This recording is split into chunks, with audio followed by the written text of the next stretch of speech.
Hey everyone, it is 8 p.m. and it's that time, Sunday the 23rd, which not just you all have been waiting for, but I have been waiting for now a very, very long time.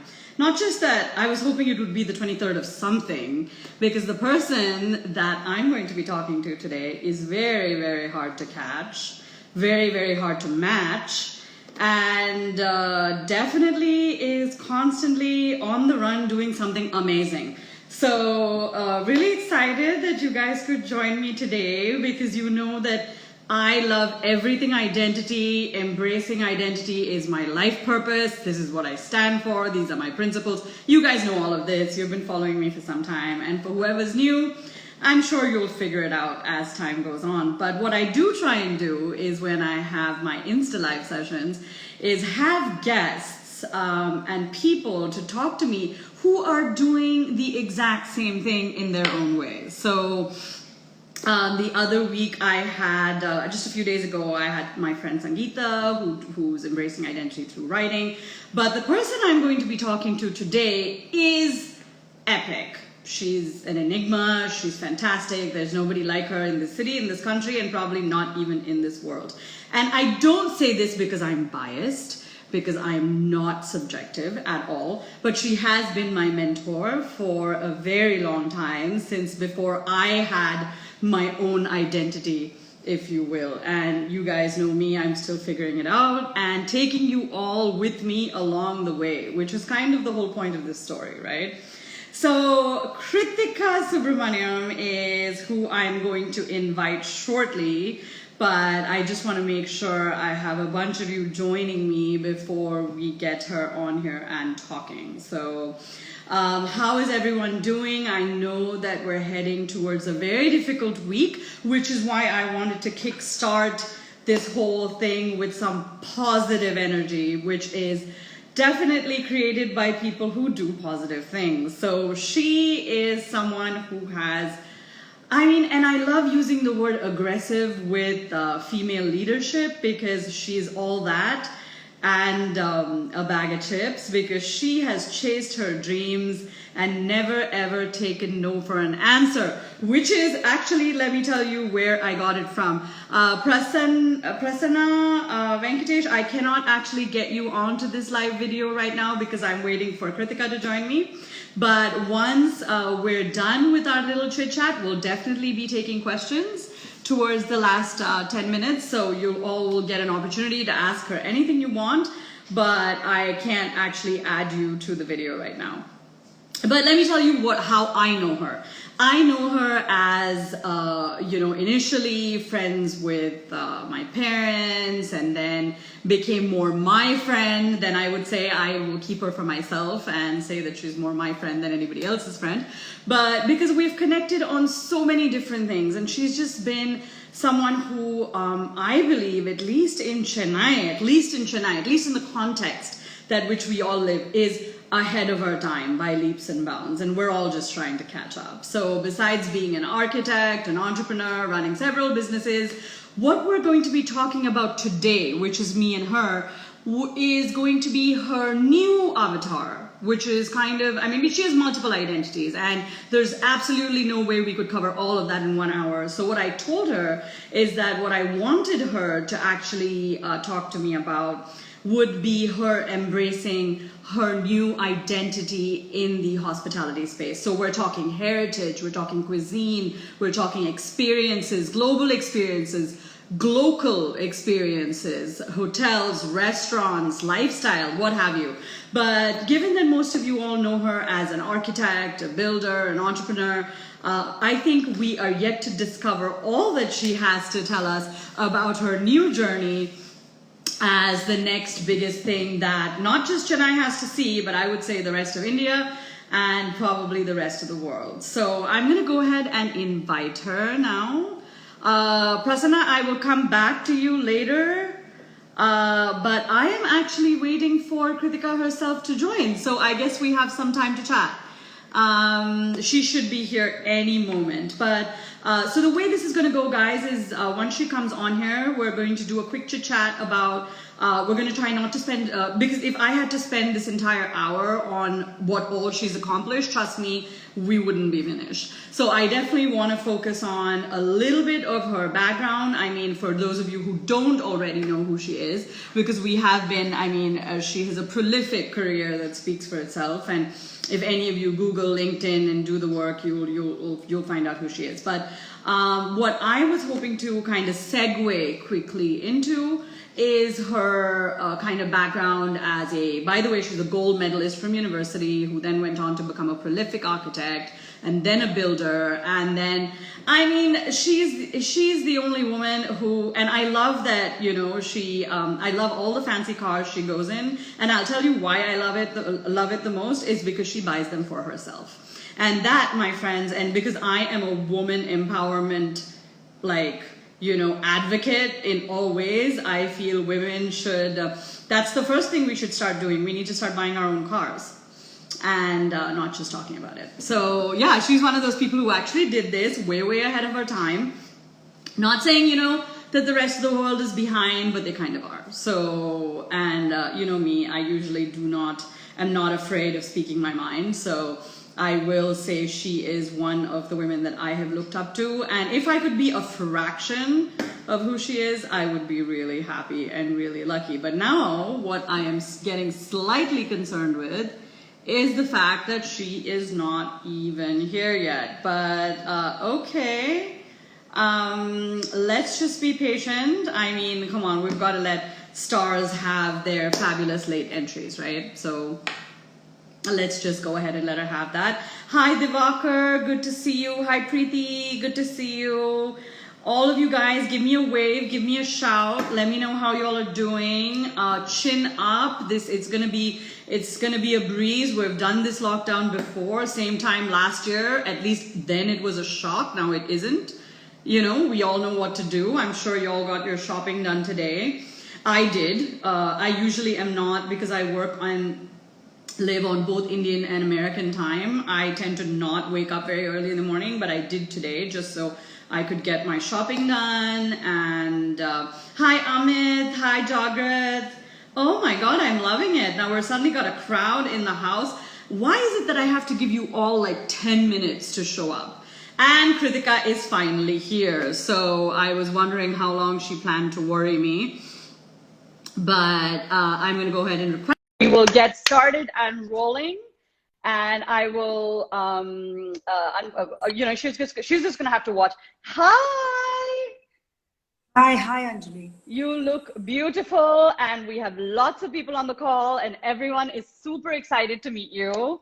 And I've been telling them how much of a mentor you've been to me, and how ahead you are, you know, ahead of your time in everything. But I did say that if we spent the entire hour talking about all that you've accomplished, we would not have an hour to do it. So I did.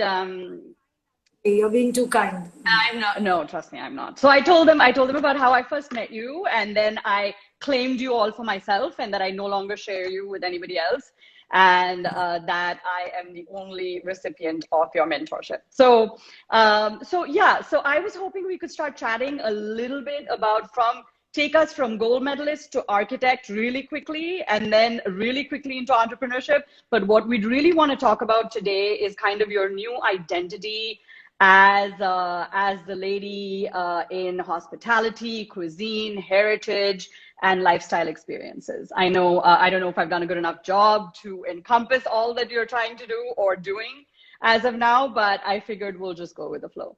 Over to you. So I think entrepreneurship is by default for any woman who gets married at 21 and settles in her hometown. Especially if you know, you were academically inclined and you decide to just get married and settle in the same place. I guess you better get onto entrepreneurship, or you get stuck to become a homebody. Touche. Not that I am, you know, I think being a homebody is actually tougher than being an entrepreneur, frankly. I think the lockdown would have taught most of us that, because being a homebody is much more challenging. You know, that's like many more roles rolled into one. You can't run away saying that you need to get to work, you know. But all said and done, you know, you're talking about 25 years ago, and in Chennai, you know, it's a sleepy old place. So Chennai is a very interesting place because there's so much going on one side and then, so little going on the other way. So Absolutely. it's Wow. Very well said. a couple of days ago, I was being interviewed with Economic Times by one of the editors, and he said, Chennai is a very interesting place because you'll have like, extraordinarily wealthy people eating their 25 rupee dosas in Murugai or whatever. And he said, the white and white, the white dhoti and white shirt, you can never make out who's who and what's what. So there This is you true. are, and its interesting identity. And I was narrating to him, how it's such a wonderful place, to have actually been stuck. Whether it's lockdown or no lockdown, Chennai has got multiple identities, as do all of us Chennaiites. So I don't think that my foray into entrepreneurship or, the various avatars that all of us take, I think it's very natural to a Chennaiite. And so you're for Chennai. Yeah, It's you're for Chennai. I think you're being extremely generous. And you yeah. know me, I say it like it is. I think you're one of a kind. I think a lot of us need to definitely catch up. We're trying. We're trying to embrace our identities, but I think that we all need to be a lot braver and a lot more aggressive. And I really do want you to share how hard you've worked to like pursue all of this because it's not been easy. And I think that people think it is. So I would like you to disambiguate everyone of that fact. So one thing is that I'm very fortunate with a very good family situation because that's one of the things that can ever make us what we are, and hand it out to both my mom and my mother-in-law, who are always very important people in our lives. All our lives we are. For a woman, if the women in her life are supportive, then we can make it. Like, I think True. we're all made by the support we have.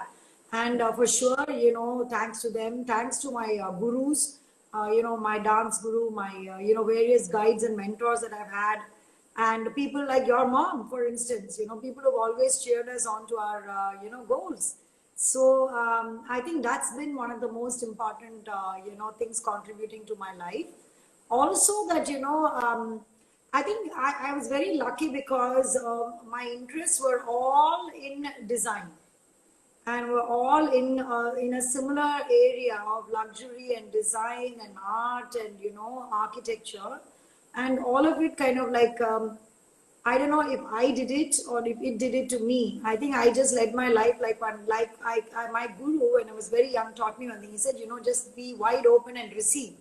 So I think that's pretty much the summary of my life. I've been wide open and received all the opportunities that I've got, all the people who have come into my life. I think I've kind of embraced all of it. And of course, including, I'm not trying to be holier than thou. I've had some really nasty experiences. Uh, Very nasty people who've done a lot of nasty things, and all of it I think is has summed up. So I would say that if you can embrace everything that comes your way, be it good or bad, all of it as a life's learning experience, I think then you have a sum total of what you are. And I think I have led my life like that. Yeah, I no, don't in know if fact, I'm one of those people who, I'm sorry to cut in here, who believes that if you don't have enemies, you're not very successful. So this is just a fact. If everyone's your friend, then you're obviously not doing something right. So I wanted to kind of like take at least the people who are, I mean, I know we've put out posters up and everyone does know, at least Chennaiites know exactly who you are, especially if they're building a house, they know a house, office, or anything else, they know that you're the one to come to. But I was hoping you could tell us a little bit about, how you started off your hospitality journey and marrying heritage and design and and being someone from Chennai to and taking us up to the global platform, which is where you're at right now. So if we could just definitely have some of that, I would love to hear it. tell you a little about my hospitality journey. It's very interesting. Two things happened to me around that time. We're talking about 10 years ago. My son was around 13, 14. He was just, becoming a teenager, convent educated, and, totally alive, kind of, like this generation of youngsters, like completely bursting with energy. And, embracing his various identities. And we all must accept that there's a post-colonial identity struggle going on, in India even now. I would Yes. say that. Okay. 100%. So 100%. we have to thank, the fact that we have a great command over this language, that we are able to embrace our global identity, all of that. That said, some of us, like me, for instance, who's been steeped in traditions of Bharatanatyam or Carnatic music, or, I have been very deep into, Sanatana, and into Siddha, and into a lot of traditional studies, in terms of spiritual studies and so on, and all our heritage and culture study.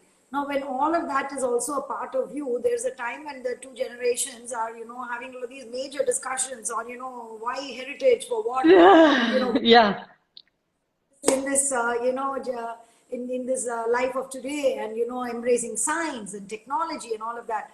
And I, being an architect, have always been very pro technology, because you cannot be a successful designer and architect if you don't embrace Sure. the fact so much. I always say things outdate themselves literally every 5 years or 2 years now. If I Yeah. don't keep up with the especially in a field like design, then you don't know. But at the same time, it's important to know where we came from, right? Right. So through all this, my husband and I live very busy life. We are tearing buildings down, building new buildings, and putting new buildings on the map of Chennai and so on. And I have this real, I would say, an itch, an urge to. I was working a little bit on conservation and restoration and things like that. And I said it would be wonderful. And we made our home in Kunur. It was a very old home, 180-year-old cottage, British cottage, which we just decided to restore. We said we do not want to make it this totally updated, modernized Yeah. thing, and retain it. So through all of this, when my son was having these pangs of, why heritage and so on, and questioning what is it. So I said, where can I restore and retain a building? I cannot afford to do it in Chennai city, right? So then I had this, and I was designing hotels at the time, and I was designing resorts. And when I was designing resorts, I was coming into contact with so many people who had very interesting ideas on conservation and on our culture and heritage. And through all of this, I said, okay, let me go on a journey. I went overseas. I went to, I did a tour of Europe, across all the, tourism offices of India, India tourism across, and then try to figure out which part of Tamil Nadu, because I knew Tamil Nadu lacks an expression in tourism. At that time, it really lacked an expression Sure. in. Sure. Definitely. It's really bad, because the people would think from overseas that, oh, India means Rajasthan and Kerala. It's like there were just these two places. Yeah, I There was know. Yeah. the Yeah. triangle, and then God's own country. It's like the rest of India didn't exist. I So I know said, they hey, do. Yeah. Totally. Totally. so then, I went and did it, and I said, okay, I did a deep research. I spent almost 3 weeks across all these India tourism offices, interacting with so many travel agents across Europe. And then, bang, the arrow landed on Tanjore, because that is the one place that has got all the, UNESCO World Heritage Sites dotted around it. Within an hour's radius, you have like three of the most remarkable sites. So Really? then, Are these all temples, or are these temples, or? are the great living Chola temples. But the beauty is that if you get into our temples, you'll realize they were not really only places of worship. They were Okay. like if you, as an architect, or as a cultural officiant, if you get it, it's not a place of worship. It was how the whole community lived. I mean, people married there, they performed there, cultural activities happened there. It was like a granary. It was the place where, social service activities happened, health, literally everything. It was a place from which, communities lived, and that is the fact. So anyway, when the thing pointed to Tanjore, something coincidentally happened.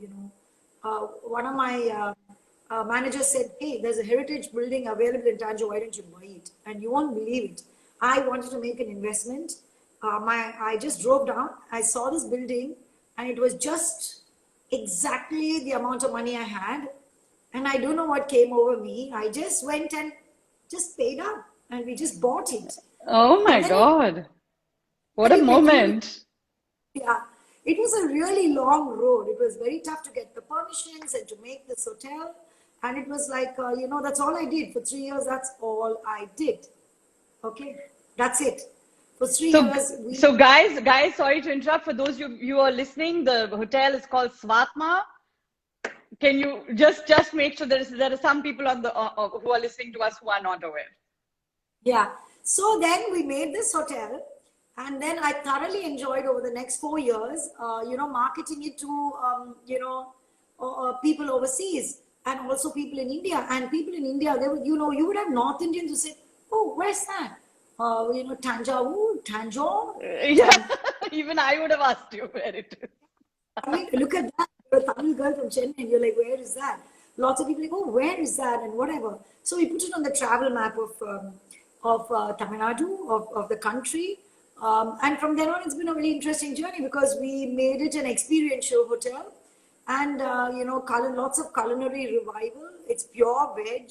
So I had like lots of naysayers. I mean, how can you have a vegetarian hotel? Which foreigner would come and eat then? So we broke all those, barriers and what have you. So we won the Tatler Travel Award. We won the, lots of awards and, international recognition, not necessarily the ones that people apply for, rather the mystery audit ones. And we're a Reliance Chateau property right in the middle of Tamil Nadu, And we're on Yeah, can you explain to us? A little bit more about what Reliance Chateau actually is? So just just to give us a little more context. So Reliance Chateau is a very interesting accreditation that you get. It's like a club of very exclusive hotels that you have across the world, and it is basically French. And you know how exacting the French are, because nothing. So if it's French, one thing is it has to have a sense of calm. It cannot be like overstated, over the top. It's all understated. Definitely. Yeah, it's luxury, and it totally matched my spirit because it's like understated luxury. And it's like it's a very interesting combination of very authentic and very culturally aware, and the cuisine is farm to table and everything is like curated and it's like very exacting. So it worked with me because for me, lifelong, my motto has been God is in the detail. So you can move heaven and earth, but if you've not got the details right, then you've not got it right. So, Absolutely. So I think it suited me. The Reliance Chateau accreditation really worked for us because it drives us to a very high standard. You're constantly pushing the kind of how should I say, the envelope and trying to get it. So you're trying to get things like better and better. You're constantly innovating. So and then on, I've moved on to also start an F&B retail venture in Chennai, which we just opened before lockdown, like a couple of months ago. Yes, lots of us are waiting to. Guys, I've actually already been there. I got a preview, a look-see, and I've been there twice. So just wanted to say that I'm special. But please do tell us all about it because there's lots of us dying to like break out when all of this ends, and we're coming straight to you. So tell us everything about the thought process and the elements and all of that. So what we've created in Chennai is actually interesting.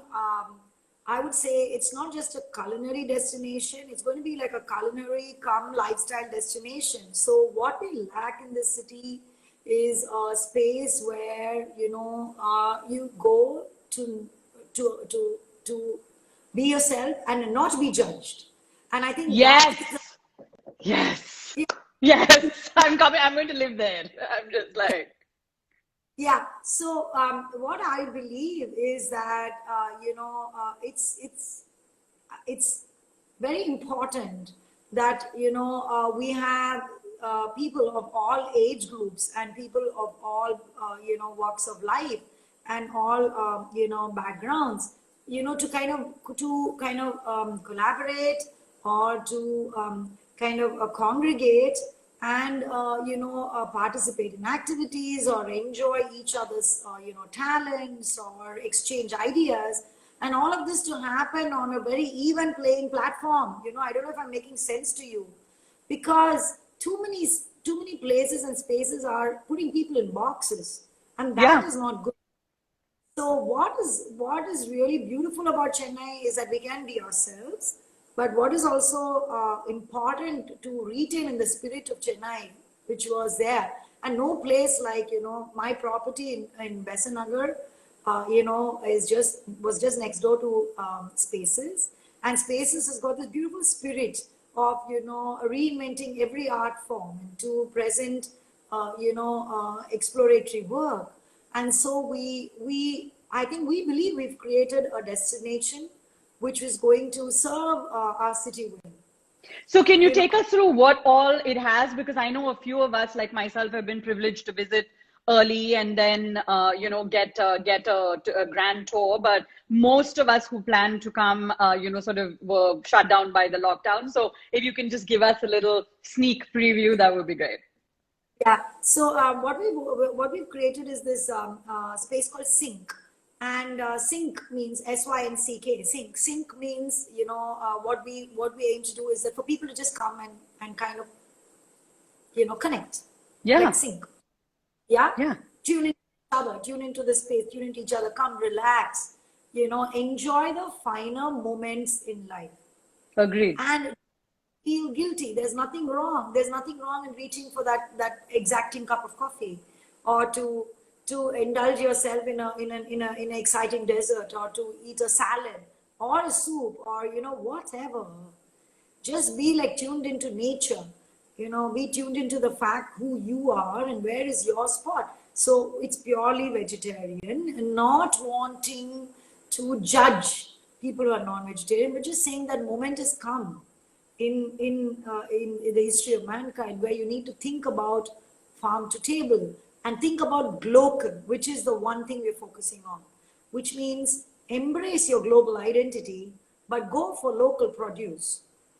So you're reducing the carbon footprint.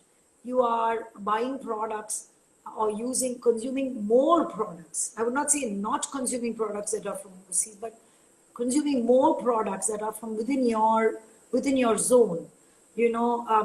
Eating things more conscious of what are the ingredients in it, and kind of embracing your Indian identity while you reach for your global identity. It's like a Yeah. confluence of who we are today. This is who we are. Technology is a part of our life. We are smart. It does not mean that you want to explore your Indian side, or try an international dish. You don't need to be judged either way. Yeah, yeah, To you. So we have curated different dining experiences there. We have a fine dining restaurant. We are going to be having a bar. We have a small private theater where we hope to have, and we have previously conducted various kind of live events, which we've curated earlier on, for the past 1.5 years on a trial basis. It's a fully fitted theater. We yeah. have like a private lounge where you can entertain people on your own, and all of this is going to be catered with like the finest cuisine. And then we have a very interesting garden cafe, like a bistro in the garden, where we're going to have lots of global food, and all of it is going to be farm to table, where the ingredients are local. We have a very interesting bakery, and all of it is going to operate on a pure veg concept. And we are also doing a takeouts from there. So we have a deli store, like you have the conveniences that you have overseas, Yeah, yeah, and definitely. available online. So guys, go for it. I mean, Swa Express is online. While we are not able to offer the entire menu, we offer like a limited menu, and Kitch Express is online, which is Swasa's menu. And yeah, this is what it is. It's like a sneak peek. And once the Yeah. lockdown, we plan to have lots of fitness activities programmed Yeah, there. I was going to ask you about that because I saw an activity area as well. So I was definitely going to ask about that. So how does that fit into the whole? Lots of Uh, fitness, and the idea is to go non-machine, non-gym fitness, animal calorie, tai chi, yoga, really? boot camp, whatever. I mean, you want to be modern, you can be modern. You want to seek, go down a path, look into your whatever, your heritage fitness, all of it. It's all going to be slotted, times available. And, you work with your own body weight. You work with yourself, because I'm a great believer in that, in that what you cook with your own hands, or what you make, aware, if you eat, aware of what you're eating, tuned into the ingredients, it can really do you a lot of good. So that's Yeah. what it's like. Yeah, no, what I wanted to actually come to is like, I was super excited about the location. So let me tell you, because I've been, I grew up in Chennai, I went to school in Adyar, like I'm a beachside girl, you know what I'm saying? So even though I moved overseas and came back, I used to always, sort of bemoan the fact that I had to go to the entire other side of town to catch up with my friends for dinner or a drink, or, any night activity had to be like across town, which was, it wasn't a big deal. And, after a while, I just kind of accepted it as part of that, the only thing I was going to get in this part of town would be like coffee day. You know what I'm saying?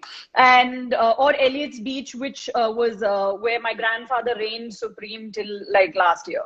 I And mean, it was his. Anjali, he was the man, okay? He was the man. He was the man. So, there was that little bit of, okay, Besanaga kind of belongs to a certain kind of people. So I also had that thought process, and I was like, okay, theek hai. I used to, the closest I used to go was Alwarpet, and furthest was obviously Nungambakam and KNK and all of that, and the usual suspects. And then when this happened, and guys, I'm very good friends with Kritika Auntie's little younger version. So he and I are very close friends. So I actually kicked off my birthday week with him at Swasa before it was open. So I was super excited to even have those options, in this part of town. So what was your, did that just happen because you had that property, or like the thought process, or you really feel like there's a huge opportunity? Or do you think that, it's a boxed kind of a place? Like, where are you at? So the thing is, it's a culmination of things. One is that I believe that South Madras is a very interesting destination. Okay, it's always had Kalakshetra. It had spaces where Chandralekha operated, and she was so far ahead of her time. You had Dashrath Patel, you have Sadanand Menon there now. I mean, these are all people who are kind of way ahead of their time in the way they thought. It is a freer spirit, and I think it has a huge, a following and an important spot in, Chennai's history, in its There's an cultural history. intellectual component as well, I feel, to the crowd that is there, which I Very don't that I feel is missing in some of the other parts of the city. I mean, I don't want to comment again. I mean, I can freely comment. So it's just Because, but I do believe that, it's important that, you kind of rediscover that identity of this place. It's not just about hanging out by the beach. It's about the cultural awareness. It's about, like you have the Theosophical Society, you have IIT, you have so many, Anna University, you have Kalakshetra, you have pretty much a lot of stuff happening on this side of town. And I think a very interesting space like this, where people can congregate and kind of hang out and maybe catch a show, and we planning a lot of programmed events out here. And once after lockdown things open up, we want to create a kind of a revival of that side of South Madras, where it is not just tradition, but that tradition with that global modernity, that rediscovering, the taking tradition out of the museum. That's very important. Make it interesting for the younger generation to connect with. That is my lifelong pursuit, because I published a book. I'm writing a second book now, and all of it is to kind of bring heritage alive for youngsters. And I think that's so important. Unless we can reassert, the make it cool, make it interesting for youngsters, we're going to lose it, and we need to do it really quick. Interestingly, I mean, to that point, sorry to cut you off, but when I was a guest at Swasa the first time, and I wouldn't call myself a vegetarian. So the thing is, I was definitely, excited about trying it, but I was like, what am I going to get? Because I was very curious, And and then I ended up trying a bunch of dishes that I felt like, were very reminiscent of some of the flavors that come from, Mughal or non-vegetarian cooking or whatever. However, they were completely, vegetarian in their actual ingredients. So I had a very wonderfully balanced meal. I didn't miss anything.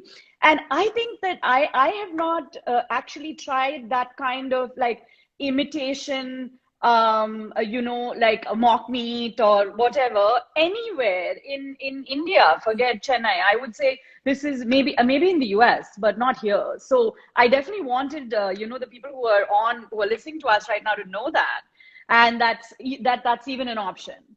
So At that's one of our primary, insights is that, so we have like a structure that it's a very deeply researched culinary program, whether it is Swa or Swasa.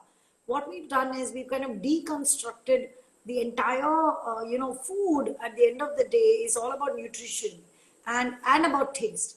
It is not that nutritious food or well planned food or programmed meals which are good for your health need to be boring or right, substandard right, or substandard, or deprive you of of the wow factor. So what we worked on is meal plans and dishes and curated menus. I have been doing this for 7 years now. It's been a long journey of revivalist cuisine. And it is about making food at the end of the day. Let's face it, food is the elixir of life. Okay, it is the it one is. thing that changes your mood. It can greatly influence your mood. It is not that you want to be food dependent, but at the end of the day, it can enhance your mood. And we have in Indian cuisine a number of spices that these spices are actually the bedrock of our wellness. And so we have even wellness products being launched in the next 1 month. Once Sync reopens, we have a range of wellness products where we are exploring this concept of wellness inside out, where you have edible beauty. So products that you can actually eat, which you can also put on your skin and which you can actually groom yourself with. It's unbelievable the kind of research we've been doing over the past 7 years to bring back a lot of these traditions. Now, when you're looking at mock meat, for instance, I mean, vegetarian protein, veg protein is actually first quality protein. It's the best quality of protein that you can have. And I've had a number of people say that our mock fish is as good as the mean, is as good as the real meat. Right, right. Yeah. So it's interesting, because I would not know. I've never tasted non-vegetarian. I've never tasted meat. So I had hardcore non-vegetarian cooks. The chefs are hardcore non-vegetarian cooks. Create that mock meat menu. And I Yeah. told these boys, you are gushing over it. I don't want you to stop. So we made them experiment endlessly to get those flavors and the flavors and the textures perfect, like bang on. We get our mock egg. It's very interesting because it's being developed by my brother who lives in Bangalore, and it is probably going to be a remarkable product once launched. He's going to launch it commercially. And what's nice is it doesn't need a cold chain. Right. So these are things which are very important, because when you talk about a country like India and you're talking about carbon footprint, if you can eliminate cold chain from a product's life, then you are reducing its carbon footprint, right? Because you don't need a cold store, you don't need Right. a refrigerated truck. It's quite interesting.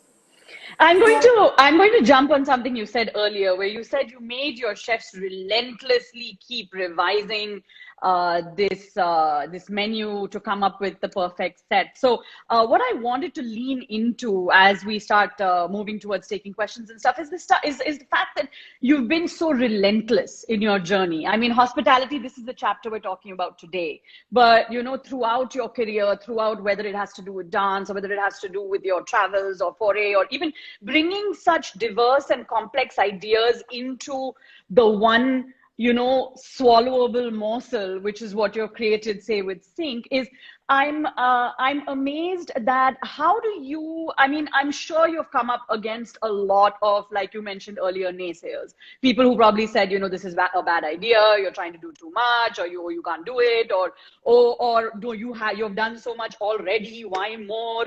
So can you tell us, because I have a lot of women followers, a lot of women who want to be leaders, a lot of women who want to break the mold of limitation, and that's the kind of following that this particular handle gets. So I was hoping you could talk to us a little bit about pushing those boundaries and going up against the grain.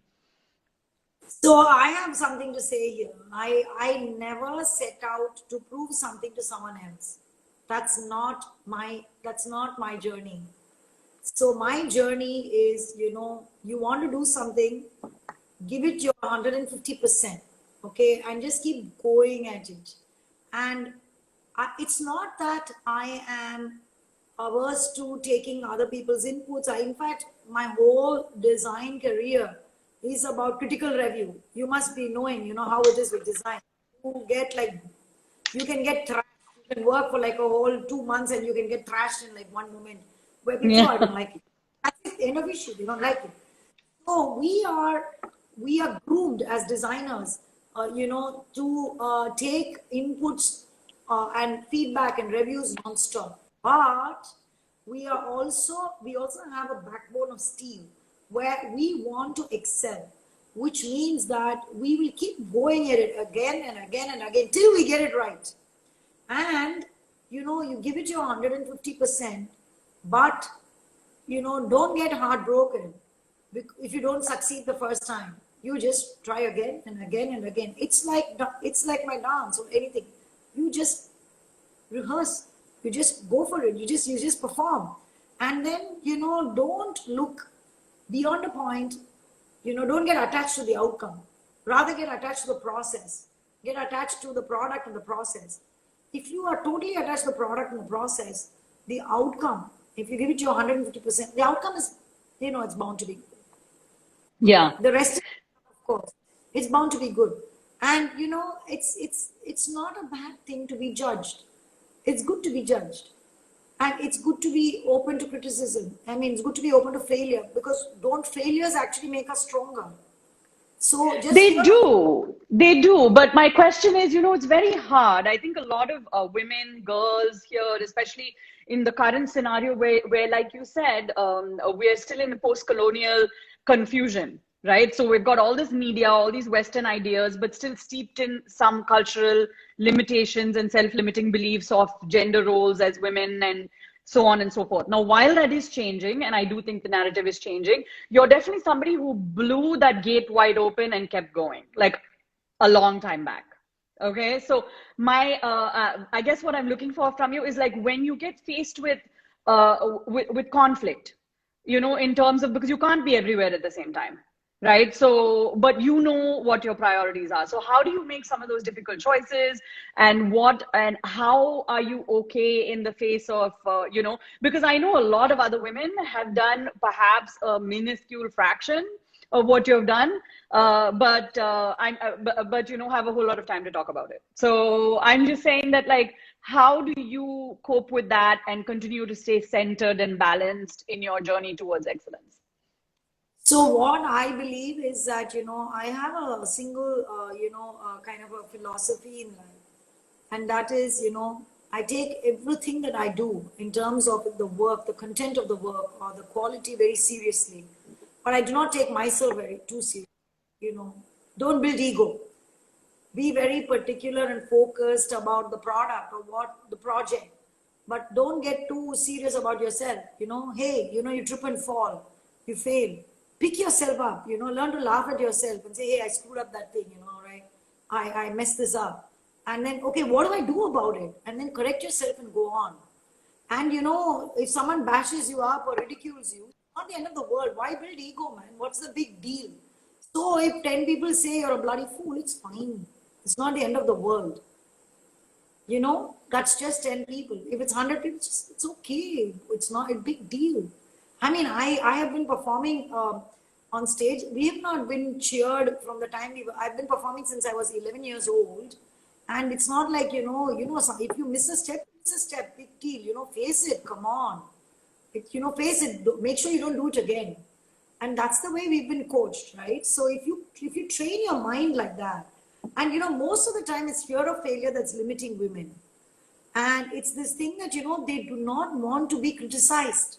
Most women have an issue with criticism. They are so quick to criticize others, but they do not want to be criticized. They're all very touchy-feely, like kind of very, she said this about me, he said this about me. It's a very minge, very, very small-minded attitude. And they're always commenting on others. And I'm like, this is a bad thing. Get out of it, guys. Go out there. Look at the men. If they fail, you think they're going to break, they're going to be heartbroken over it? No. They just carry on. They don't have a choice. Like, do you think a man, if he fails at a job, if he gets fired from a job, is not going to go out there and get another? He is. He has to. Let's say a man, if he fails in a project or something doesn't turn out as well, you think he's going to talk about it? He's going to brush it under the carpet and he's going to pretend he's like some king or whatever the hell he does. Yeah. Girls learn to be like that. I mean, this is what I'm always saying. I'm like, don't take yourself too seriously, man. We have to learn from the men on some of these things. In fact, I agree. I feel like sometimes women, I feel tend to sort of, contain themselves in order not to intimidate men. Because, and I feel like sometimes women try underplay their own qualities. So they fit into that role of the support system. And I think that it's so passé and so very long ago and so very not happening right now. But you're somebody who's done it. Okay. So I tell you, I want to tell you this, okay? Can you hear me now? Yeah, I can. So there is this one thing I'm asking, how many girls, okay, say, my family is not allowing me to work, blah, blah, blah, blah, blah, blah. They'll say all of this stuff, okay? So their family doesn't like them going to a kitty party. Their family doesn't like them wearing sleeveless. This family doesn't like them dyeing their hair. You break all those boundaries. Okay? Correct. I mean, like what? ताश खेलने के लिए जाते हैं? पर काम क्या हो रहा है यहाँ पे? Correct. Correct. Yeah, they won't miss Kitty for sure. 100%. I have lots of employees. I mean, like, I must tell you, I employ lots and lots of women, but I'm like the kind of excuses that people come up with. I'm like, what's going on? Oh, my dad really doesn't want me to work. My dad didn't like me coming home late from work. I'm like, what is that? It's like you went home from like a night show and your dad didn't like that either. So you stopped going. That is true. Your bloody laziness, okay? Come on. Come on. It's like, actually I don't really need this job. My dad actually he feels I don't need to earn. Okay, now I'm like, listen, this is like, shackles. Okay, now you are putting it on yourself. Okay, guys? You're putting it on yourself. Fine. So this is what men tell you to limit you. You understand? You don't need the job. Oh, you're only earning some 15,000. Okay, your brother also started his job earning some 15 or 20,000 bucks. Fine. Okay. So did your dad tell him he didn't need the job? No. As an intern, did your dad tell him not to get that job? No, he didn't. So if he's telling you don't need that job, he would rather get you married. So why are you listening to that? Now you're doing that to yourself, right? Correct. So I'm like, this is men tell you to put one shackle on you and make you sit at home. Fine. This is a good thing to do. Or they're telling you, this kind of job is better for you. That kind of job is not good for you. Why are you even allowing this to happen? What happened to your own? What happened to your own little? Why aren't you listening? So this is where I say, what is wrong now is there's too much of social conditioning and there's too much of input and there's too much of stuff being put in your head that people are losing their intuition. Correct. There is a moment of stillness, there is a moment of calm. That's why I believe everybody should get on with yoga and meditation or workout or something. This point in time where you're just with yourself and you're thinking to yourself. No daddy, no boyfriend, no girlfriend, no best friend, Nothing, no social media, nothing. Just you and your own intuition. Yeah. Okay, then you do, right? No, So that is it's all amazing. That is amazing advice. In fact, I wanted to start taking questions from all of our viewers. So, we have some time to answer them. So, guys, you can start putting your questions in the comments box because I actually wanted to, and while we're waiting for you guys to ask your questions, I recently got into yoga, as you know, like in my own little way, and I'm attached to the Isha way of life, or at least I connect very deeply with what Sadhguru says. And from what I hear, he came to Swatma and stayed there. Is that correct? Did that actually? that's I heard it was quite an affair. yeah. In fact, I must say we are very blessed because when I opened Swatma, we had Gauranga Das ji and Prabhupadas and all the entire ISKCON senior, the entire they were there, and they were there with Joe Walsh, and it was just the most amazing experience because we had this rock star and the whole of ISKCON, and they occupied the whole hotel. It was beautiful. Okay, the Yeah, most wonderful. And then I'm gonna. we've had Sadhguru, we've had Shri Shri, we've had the most illustrious people coming there with their entire thing for retreats. It's been just wonderful. I feel so blessed, So really. I have your first question for you. This comes from R. Prasanna Venkatesh. So this is somebody who's been very excited about your live, and he was here much before you came on. So his question is, how do you manage such a busy schedule, ma'am? So how do I manage to? I tell you something. You know, Forrest Gump. Yeah, yeah, I saw it like ages ago. Yeah, just keep running. That's it. I'm like Forrest Gump. Persistence pays. Okay. So you just keep going on and on and on. That's it. I don't think about it. Just do it. Like I love the Nike logo and the Nike slogan. Just do Yeah. it. So don't limit yourself. I just plan and keep going on. That's it. I don't Yeah. know if I No, answered. I mean, if do you have any hacks that you could share with him about how you juggle your schedule? I mean, in principle, I heard you, but are there any hacks that we could learn from? So yeah, so what I do is that I actually break my day into into little modules. So I do I also I'm deeply meditative and I chant a lot. And chanting is very brilliant way of like getting energy. And I started chanting when I was really very young. When I was 11, I don't know, I got initiated by my guru and it was just the most wonderful thing. So it helps you get a lot of energy because when you chant, your mind is like, it's very deeply focused and still. And it's like, repeating this beach, okay? So the kind of energy that it unlocks in your mind is unbelievable. So for me, less sleep is more than enough. I sleep only about, I know it sounds awful, but I've always slept only about 4 to 5 hours a day and I'm very refreshed. So Really? it's sleep. Yeah. Besides that, I have a lot of cat naps. Like I can nap very deeply for 3 minutes and 4 minutes. So I can sleep on point, meaning I can kind of just switch off my brain and go into that deep sleep and get out. I think you and So my dad agree on that, but I have to take the next question before we run out of time. So this is from Shobha Wanders, and she's been wonderful in terms of she's been like watching the whole time and made some fabulous comments. But I will take her question. She says, Kritika, you are flowing with ideas. How do you keep yourself inspired? I never hear worry in your voice, even in these tough times. Would you like to okay, answer that? okay, Shobha, love you first because I would say the same thing about you, Shobha. That said, I must say that it's not that I don't worry. We are all overcome with worry. But the point is truly, is this what we want to pass around? No.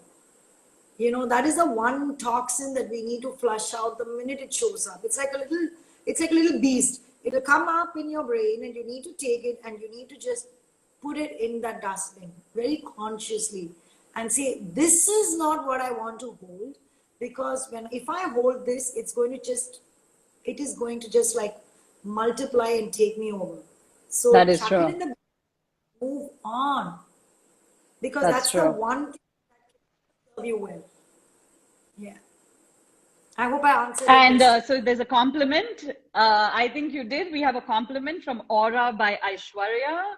Aishwarya. I think Aura by Aishwarya Ram. I think this is this wonderful stylist. I think that, or no, maybe I'm confusing her. Sorry, but she says I have admired your work and your style stands out. I do agree with that, and I have and style for a very long time. But guys, we are running out of time, so I can take one last question. Shobha says, more power to you, Kritika. And so we've got a lot of wonderful people who are completely enamored with you, just like I was, and will continue to be. So with that, we will let you go. It's been a fabulous session, and we all can't wait to come and visit the space in Besanagar, and I will be glad never to have to cross over to the other side of town anymore. But any parting thoughts for us who are trying to follow in your footsteps? So I always say, people used to grumble about crossing the bridge. We say, oh, it's on the other side of the bridge. But now we're like, guys, there's life on the other side of the bridge, This is where you guys need to. It is, it is. So I'm going to put, guys, I'm going to put the links to whatever Kritika sends me in terms of the menus that you guys can access right now for delivery, where you can go when the lockdown ends, and everything else exciting that she's doing. I'll try to put that in the IGTV link. If not, it will follow up in a post. So Shobha, you are absolutely welcome. And of course, not thank me to get Kritika. Thank Kritika for making the time for me. I have been chasing her for months. So this is... You're being too kind, dear. It was lovely having you. So we will definitely, hopefully, get an episode 2 when we're back and rocking and rolling and hear a lot more of what you have to say. Pleasure. I learned something I must share with you. Do tell. Spray kiss. What? A very wonderful Spanish friend of mine told me that she learned lockdown. The spray kiss. And that's... Oh, is it like that? Okay. Love it. Love it. Take care. Okay. Take care. Bye-bye.